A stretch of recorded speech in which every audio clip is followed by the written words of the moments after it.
Hey beauties, welcome back to my channel. Today I'm doing kind of like a get ready with me / first impressions on some new Chanel products. I have the new Beige Gel Touch Healthy Glow Tint. I'm going to be putting this to the test. And then I have a new color in the stick blush. This is the Beige number 24. This is gorgeous, you guys. Look at this. It's so pretty. And then I'm also going to be using the new palette from the Beige Healthy Glow Natural Eyeshadow Palette. This is what that looks like. So if you want to see me get ready and my first impressions, just keep watching.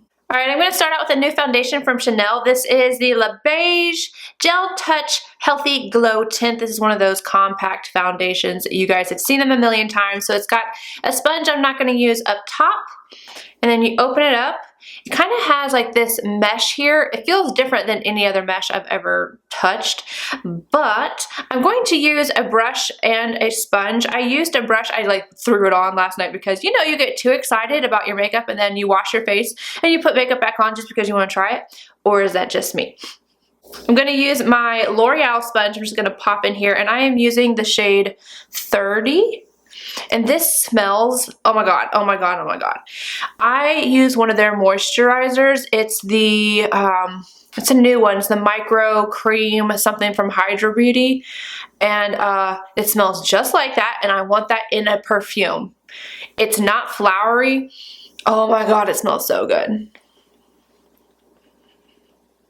And this is a very, very light coverage foundation.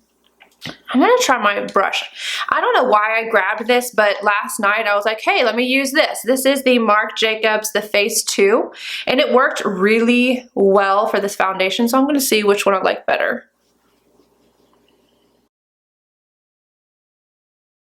I think I'm actually going to finish out my face with the brush.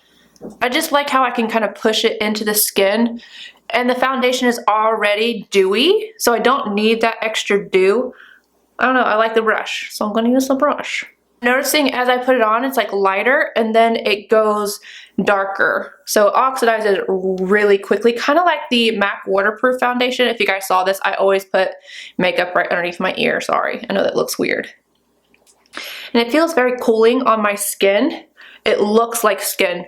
One thing I noticed from last night, it is my favorite I've ever put on my skin to look like skin. I just think it's so beautiful. This is like what I wanted the MAC Face and Body to be. I just can't wear that foundation, you guys. I am still like, I'm sorry. I'm really sorry. I know it's annoying. Okay, I think this looks gorgeous. It's dewy but not wet. I don't really feel it on my skin. I tried to kind of cover up, like I have a little breakout right here. So I get a little bit of coverage where I need it if I just take the brush and have one right here and stamp over it, but it's not going to cover it completely because it's just not that much coverage. So I'll probably just take my concealer and go right back over those little areas. But I'm going to go ahead and do my concealer and my powder and everything. I'm going to use my Chanel powder, and then I have their new blush that I'm going to show you guys as well.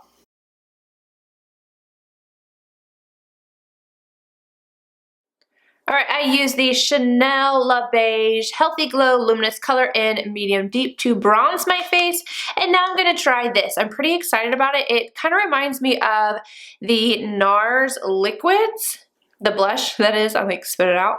But a little bit deeper and a little less orange. Okay, anyway, this is blush, the Beige blush number 24. This is a new color.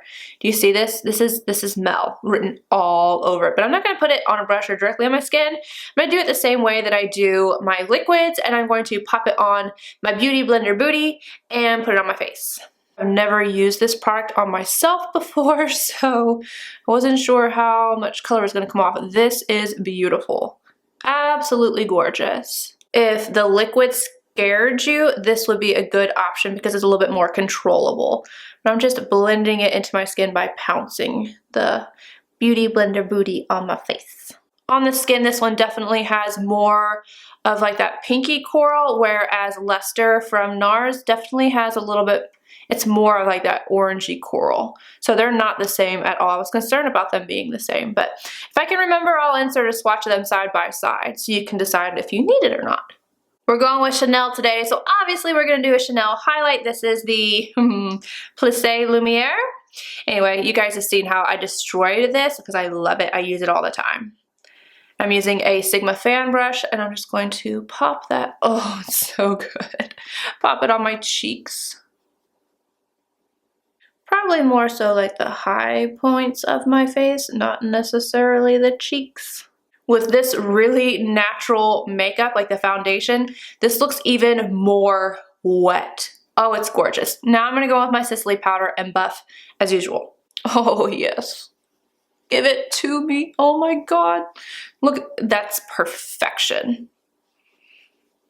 I'm gonna get a lot of wear out of the blush, out of this foundation. We'll see about the new eyeshadows. All right, let's take a moment and appreciate this beautiful palette. This is a perfect nude palette. It's absolutely gorgeous. And I don't even know if you can tell. Oh no, runaway brushes. I don't even know if you can tell how pretty it is on camera, but trust me, this thing is pretty. So let's see how it performs. I'm gonna start off with a Chanel number 20 and this shade right here. On into the crease with it. You guys knew where that was going, don't play. I'm actually going to take that all over the lid too. Probably got to get another brush, but let me blend it out into the crease. MAC 239, I'm going to pop it on the lid as well. Nars Contour, and I'm going to put it underneath the lash line. I'm going to go in with the color right beside it, right here. And just start to deepen up the outer V just a little bit. I am getting a tiny bit of fallout with this palette. Nothing major, but I want to make a note of it. I wanted to mention that the next time I use this palette, I used a MAC 217 and I did not get the same amount of fallout. So the 217 was much better with this palette. I'm going to take that color up into the crease a little bit too, just so that it's defined. A little bit of this almost black shade. And on the very outer edge. This one I'm getting quite a bit of fallout. Same shade, Nars Contour, and just on the outer corner of the lower lash line. MAC 283 and this shade right here. Inner corner. Well, that doesn't have as much color to it as I thought. Brow arch. I could probably have set my entire eye with this shade. Oh, I should have done that. Now I'm going to take this shimmery shade with my finger. If you have nails, don't do this. And then I'm going to pop it on my lid to give a little bit of a sheen. That's pretty. Alright you guys, that is the final look. All I did was line my inner waterline up top, and then I did my mascara, and I need to open up some new bottles because Extended Play and Dior Show, this was its last application. It is dried out. Now, as far as the lips, all I did was add on Chanel number 34. You guys knew that was going to happen. And then Tom Ford Blush Nude on top. So let's talk about my first impressions on these products. For the foundation, I definitely think you should try this out. I think this is gorgeous, and I'm not even somebody who wears a light finish a lot. I typically like medium, sometimes full, but this has to be one of the prettiest light coverage foundations I've put on, and it doesn't feel like it's going to go anywhere. I am going to be riding my motorcycle out to Kentucky, and that is a 2-hour drive there, 2-hour drive back, and whatever I do in between. I don't expect to not get shiny with this. This offers 8 hours of hydration, but I want to see if it moves around on my skin, if it gets destroyed, or if it kind of hangs on for dear life. I can handle the shiny, but we'll see if it lasts. I will leave that down below. The blush. I think this is beautiful. I don't know about the longevity because, again, this is my first impression. I just like the color. I like the texture. I think it went on really nicely. Very beautiful. The palette, I think it is a nice to have, but not a must have. I'm definitely going to have to do my eyeshadow first, a foundation after, because it does have a little bit of fallout, but I like the colors. It blended out really nicely. It's just, if I was going to pick, I would go with the foundation or the blush. This would be just nice to have. Alright, I will leave any other information down below, so check that out, and I will see you guys in my next video. Bye guys!